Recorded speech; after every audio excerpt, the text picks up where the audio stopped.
চাঁপাইনবাবগঞ্জ সদর থানা, এটাই আমাদের মূল লক্ষ্য।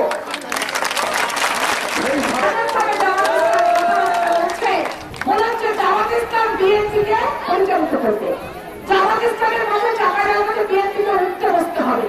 আমি একবারে স্পষ্ট করে বলতে চাই, জামাত ইসলামের নেতৃবৃন্দকে লজ্জা থাকা দরকার। ঢাকা শহরে দাড়ি কেটে টুপি ফেলে জিন্সের প্যান্ট গেঞ্জি পরে বিএনপির শেল্টারে খালেদা জিয়ার মিছিলে খালেদা জিয়াকে নেত্রী মেনে তোমাদেরকে মিছিলে যেতে হয়। আর চাঁপাইনবাবগঞ্জে তোমরা বিএনপি সম্পর্কে বড় বড় কথা বলে যে সমস্ত অপপ্রচার চালানো হচ্ছে, ভবিষ্যতে সাবধান কিন্তু হতেই হবে। আজকে মা বোনেরা, এই চাঁপাইনবাবগঞ্জে 81 সাল থেকে আমি আসি, এখানে সবসময় দেখেছি গোলাম ছুঁড়ে ছুঁড়ে ভোট চায়, মেয়েদেরকে হাবিয়া তসুক ভয় দেখাচ্ছে, দেখতে নাকি চলে যাবে জামাতের পাঠ থেকে ভোট দিলে। মুজিবুর রহমান যখন মাথুর মার্কাতে স্বতন্ত্র ভোট করলো ঘড়ি মার্কায়, তখন তারা কি বললো? ঘড়িতে ভোট দিলে বেহেশত পাওয়া যাবে। 2008 সালে যখন দাঁড়িপাল্লায় ভোট করলো, ওরা দাঁড়িপাল্লায় ভোট দিলে বেহেশত পাওয়া যাবে। এখন তারা বলছে মোটরসাইকেলে ভোট দিলে বেহেশত পাওয়া যাবে। মানে প্রতীকের সাথে সাথে বেহেশতের পরিবর্তনটা হচ্ছে। আজকে জামাত ইসলাম যদি বেহেশত দেওয়ার মালিক হতো, তাহলে তারা কাদের কন্যার ফাঁসিটা কেন বন্ধ করতে পারলো না? এই জিনিসটা মা বোনদেরকে বুঝতে হবে। আজকে যারা কোরআন শরীফ নিয়ে আপনাদেরকে শপথ করাচ্ছে, তাদের কি উজু ঠিক ছিল?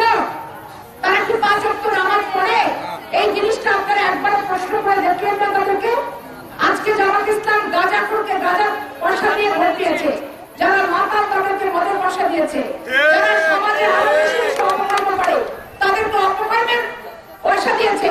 তাহলে জামাতের নাম থেকে ইসলাম নামটা তুলে দিতে হবে, কারণ ইসলাম কখনো বিপদকামীকে সমর্থন করে না।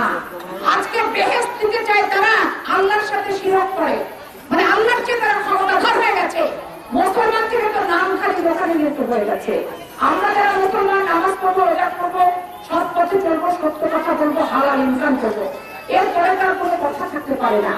আজকে জামাতের যে সমস্ত মহিলারা বাড়িতে বাড়িতে মহিলাদেরকে বিভ্রান্তি করেছে, তারা যে বেহেশত পাবে তার কোনো গ্যারান্টি আছে?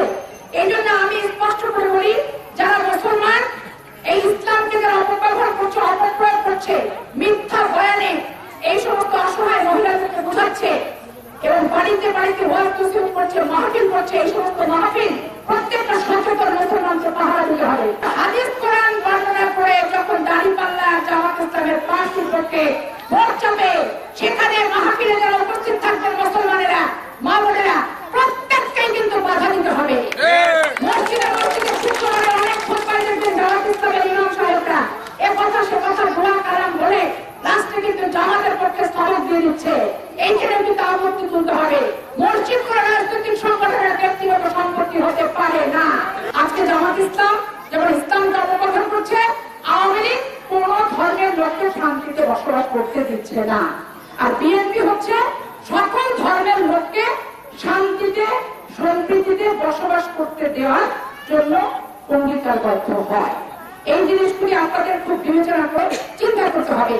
এবং আপনারা যারা দেলোয়ার হোসেন সাঈদীর মুক্তির দাবিতে মোটরসাইকেলে ভোট দিয়ে দিলেন, এটা যে কত বেইনসাফ এবং কত বড় একটা অপরাধ কাজ হয়েছে, এবং যারা মেয়েদেরকে ভুল বুঝিয়েছে সরলতার সুযোগ নিয়ে এবং বলে দিয়েছে স্বামীকে বলবা না, স্বামীকে বললো নাকি জান্নাত পাওয়া যাবে, অথচ স্বামীর পায়ের নিচে স্ত্রীর বেহেশত, মায়ের পায়ের নিচে সন্তানের বেহেশত, তাহলে কোরআন হাদিসের ব্যাখ্যাকে কত অপব্যাখ্যা করছে, এই জিনিসগুলো কিন্তু বোঝার সময় এসেছে।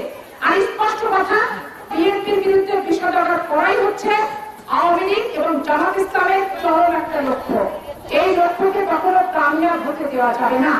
কোথায় বাংলাদেশকে ভারতের আধিপত্যবাদ থেকে আমরা রক্ষা করবো, কোথায় এই স্বৈরশাসক শেখ হাসিনার কাছ থেকে বাংলাদেশের মানুষকে মুক্তি দেওয়ার পথ খুঁজে বেড়াবো, সেই সমস্ত বাদ দিয়ে জামাত ইসলাম শুধু মানুষকে কিভাবে বিভ্রান্ত করবে, দলীয় স্বার্থ কিভাবে চরিতার্থ করবে, ব্যক্তিগত স্বার্থ কিভাবে কামিয়াব করবে, সেই সমস্ত নিয়ে তারা আজকে ব্যস্ত হচ্ছে।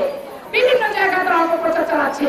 স্পষ্ট করে জামাতের লোকদেরকে বলতে চায়, আপনারা যারা জামাত ইসলামের নেতা, 3 দুটি পরিবারের সদস্য, দিন এনেছেন, দিন খেয়েছেন, জামাত ইসলাম করতে যে রিকশাওয়ালার কাছ থেকে ইয়াদের পয়সা নিয়েছে, সেই পয়সা মেরে আজকে অট্টালিকার মালিক হয়েছেন, রাজধানী হোটেল বানিয়েছেন, আজকে বড় বড় কোটিপতি হয়েছেন, ট্রাকের মালিক হয়েছেন, 5 তলা বাড়ি বানিয়েছে, এসি রুমে থাকেন। এইগুলা বাংলাদেশের মানুষ জানে।